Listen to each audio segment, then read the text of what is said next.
Health department చేసిన ప్రతిపాదనను cabinet ఆమోదించడం జరిగింది.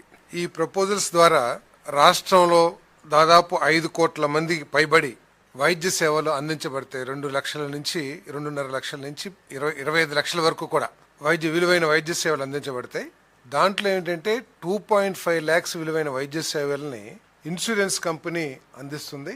2.5 లక్షల నుంచి 25 లక్షలు విలువ చేసే వైద్య సేవల్ని డాక్టర్ ఎన్టీఆర్ ట్రస్ట్ ఏదైతే ఉందో ఆ ట్రస్ట్ ద్వారా సేవలు అందించబడతాయని చెప్పేసి మనం చేస్తాను. గత ప్రభుత్వంలో ఈ సర్వీసెస్ ఏదైతే ఆరోగ్యశ్రీ అనే పథకం కింద చేసేవాళ్ళు వాళ్ళు కేవలం 4.30 కోట్ల మందికి మాత్రమే ఈ వైద్య సేవల్ని అందించడం జరిగేది.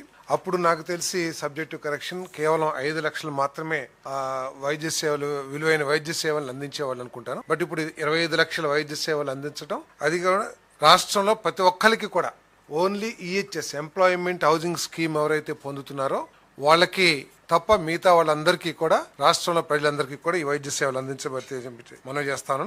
అదే ప్రత్యేకంగా వర్కింగ్ జర్నలిస్ట్ హెల్త్ స్కీమ్ ఏదైతే ఉందో దాని గురించి కూడా ముఖ్యమంత్రి గారు ప్రత్యేకంగా ప్రస్తావించి వారికి కూడా ఈ వైద్య సేవలు పరిగణించాలని చెప్పేసి కన్సిడర్ చేయాలని చెప్పేసి కూడా ముఖ్యమంత్రి గారు సూచించారు. తప్పకుండా వారికి కూడా సేవలు అందించడానికి ప్రయత్నం చేస్తానని చెప్పేసి మనం చేస్తాను.